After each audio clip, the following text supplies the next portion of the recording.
Ora, então, muito boa noite a todos. Não quero começar por fazer introduções sobre a qualidade da minha missão. Eu penso que todos saberão qual é a dificuldade que uma missão destas tem. Queria só começar por dizer que ainda bem que tive esta missão e estive aqui até esta hora para ouvir os Birds Indie. Foi uma experiência ótima. Ainda bem que eles puderam pisar o Gil Vicente. A impressão com que fico no fim deste dia de TEDx, ou TEDx, para falar em português, é que a experiência de hoje confirma aquilo que já, enfim, todos nós, penso eu, que somos mais ou menos aficionados dos TEDs, nos habituámos. Com maior ou menor afinidade que nós temos com cada um dos oradores, o conjunto representa sempre um saldo que nos faz ficar satisfeitos de termos tomado a opção de estar e de assistir. Digamos que redigir umas conclusões ou alinhar uns tópicos de conclusões em tempo real para uma coisa que, digamos, que acabou de acontecer, não é? É uma tarefa um pouco ingrata. E eu optaria porque estas coisas do politicamente correto nem sempre é útil que as sigamos, por pedir antecipadamente desculpa se tiver um tratamento não equitativo para todos os oradores do TEDx de hoje. Digamos que tentei fazer um exercício taxonómico que não resultou muito bem.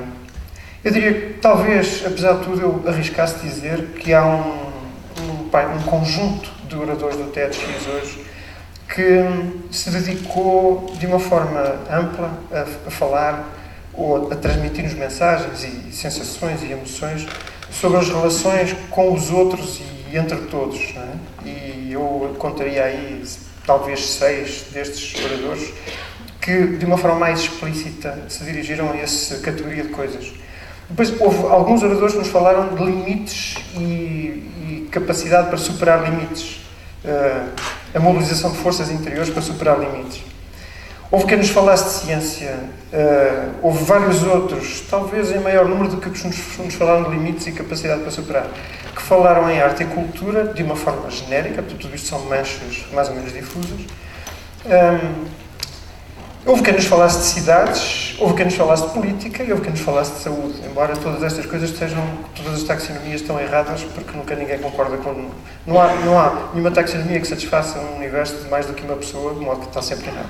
Em todo caso, eu diria que, passando muito rapidamente em revista, até para eventualmente vos ajudar, embora filtrados pela minha visão, que é sempre uma coisa desagradável, ficar com uma memória final de uma coisa filtrada pela visão de outrem, mas apesar de tudo, enfim, pode ser que tenha alguma utilidade, dizer-vos que nos interrogaram sobre se haveria um futuro para a ciência, nos esclareceram sobre uma visão sobre a origem da ciência, residir na curiosidade, e dizer que a ciência prepara o futuro, embora o futuro seja desconhecido, e também houve quem nos dissesse, mais adiante do que isto, que o futuro não interessa muito desse ponto de vista, é preciso trabalhar para o presente e viver o presente. Mas a ciência que vive da curiosidade, por oposição à aplicação que vive, a curiosidade que leva à ciência vive ou pode dar origem à excelência, e por oposição à aplicação conduz à inovação, sem prejuízo, diria eu, a interpretação estendida daquilo que nos disseram, que não há nenhuma fronteira que impeça que a inovação não seja excelente. Que impeça que a inovação seja excelente, não é? Quando existe. Depois há uma série de outras intervenções, algumas até contíguas, as tais sobre as relações entre todos e cada um de nós com o outro, e que, digamos, convocaram conceitos como a tolerância, a abertura, como...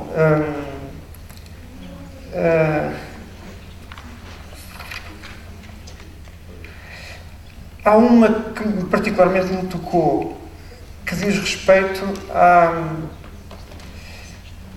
à luta pelos direitos humanos, pela igualdade e pelos direitos humanos em geral, e que nos trouxe aqui numa breve pincelada que foi talvez até se calhar escassa, embora, enfim, nós aqui procuremos ter, sobretudo, uma visão projetada para o futuro e para aquilo que é positivo, eu diria que, apesar de tudo, se calhar devia ter havido mais algumas pinceladas desse género, e houve quem nos dissesse que, dirigindo-se aos voluntários, mas pensou, querendo generalizar a toda a gente, que era preciso refletir sobre um novo modelo de desenvolvimento. E disseram-nos uma coisa muito óbvia, que eu penso que todos nós sabemos, mas raramente nos recordamos, que é que o crescimento económico incessante não é sustentável e que, com pobreza, não há democracia nem paz. E acho que essa é uma mensagem fundamental. Não é? E identificaram os culpados. Disseram que era a ditadura da finança que podia fazer com que a paz e a democracia estivessem em causa, não é? Nesta altura. E isto tudo a propósito da entrega aos outros, da solidariedade, da abertura, da tolerância, que foram aqui muito referidos de uma forma geral por muitas intervenções. A ultrapassagem dos limites apareceu a propósito de várias motivações e ficou bem ilustrado como nós podemos mobilizar as nossas próprias forças interiores para conseguir ultrapassar limites que às vezes erradamente podem despertar comiseração ou uma compaixão num sentido pejorativo e que de facto não tem razão de ser, na maior parte dos casos não tem nenhuma razão de ser e de facto faz com que os potenciais alvos desses sentimentos mais ou menos negativos não precisem deles para nada e consigam superar-se. Também ficámos cientes de que há várias maneiras de olhar para a realidade construída, a nossa realidade urbana. Há maneiras complementares e eu diria que todas elas nos ajudam em escalas diferentes de tempo, ou olhando para escalas diferentes de tempo, a relacionar-nos com o nosso ambiente de uma forma positiva, sã, completa, multifacetada, e há, digamos, perspectivas que não olham para a cronologia de uma forma sistematizada e estratificada, e há outras que se situam em horizontes de tempo mais ou menos confinados e que nos apelam à nossa consciência cidadã para ajudar-nos, de uma forma participativa, a criar melhor ambiente e sentirmos todos corresponsáveis por essa criação de melhor ambiente. E é uma coisa interessante a propósito do estudo e da sistematização da informação sobre a nossa realidade, a nossa história, a nossa cultura e a nossa realidade urbana, que é o facto de o estudo às vezes fazer com que o objeto e o sujeito se confundam. Achei particularmente interessante essa visão e penso que me ajudou a perceber algumas coisas que eu julgava já ter percebido mais ou menos e afinal não tinha percebido tudo ainda.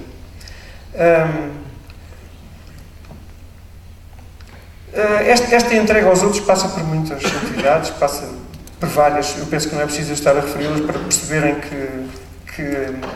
quais são aquelas a que eu me refiro. E aprendemos uma coisa hoje também, que era uma coisa interessante, que é que as emoções são estritamente biológicas e que nunca conseguimos deixar de pensar, que é uma coisa que eu pensava que já sabia, mas que agora confirmei por uma autoridade avalizada para me confirmar tal coisa. E também, digamos, ficámos a saber de fonte segura que, afinal, a nossa educação nos condiciona a capacidade de ser felizes. Não é? Invocaram-nos a nossa condição de contextualização em valores históricos de civilização judaico-cristã. Digamos, não se chegou tão longe como dizer que isso castra muitos caminhos para a felicidade, mas disseram-nos que, afinal, a nossa educação nos condiciona. É um eufemismo para algumas coisas, mas é verdade. Houve quem nos chamasse a atenção para uma coisa muito interessante, que eu acho que é recorrente nos dias de hoje, que é o desgaste dos significantes. Não apenas a propósito dos exemplos que foram referidos, mas de muitos outros que a gente pode facilmente identificar no nosso cotidiano. A propósito da entrega aos outros e do convívio, falou-se de ecumenismo. Eu diria que houve talvez, desculpem-me uma pincelada da opinião pessoal, talvez uma pequena falha, porque entre os não religiosos há atitudes muito diferentes umas das outras. Eu, que sou e me prezo de ser um epicurista, não sou propriamente um ateu vulgar por esse ponto de vista. E as referências aos não religiosos, se calhar, podiam ser um pouco mais completas. Falo aqui a minha própria posição pessoal. Também ficámos a saber que uma perspectiva positiva sobre a atividade política é aquela que considera que a origem do engajamento político está na comoção e que é muito importante garantir que a comoção perdure durante a atividade política que alguém queira abraçar e que a política é uma entrega, e que não é propriamente uma forma de vida, não é? Pode ser uma maneira de viver, mas não é uma forma de sobreviver, e é uma entrega.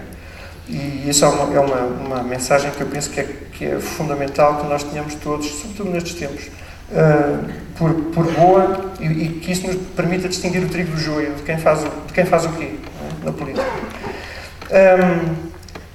Eu cheguei ao fim do meu tempo, mas eu estava convencido que tinha 20 minutos e afinal só tinha 10, mas estou mesmo a acabar também, não tem problema, penso eu. Ficámos a saber como é difícil tomar decisões sobre a sobrevivência de algumas pessoas, não é? A propósito enfim, ter uma decisão para tomar e ela ser crítica sobre a sobrevivência de alguém.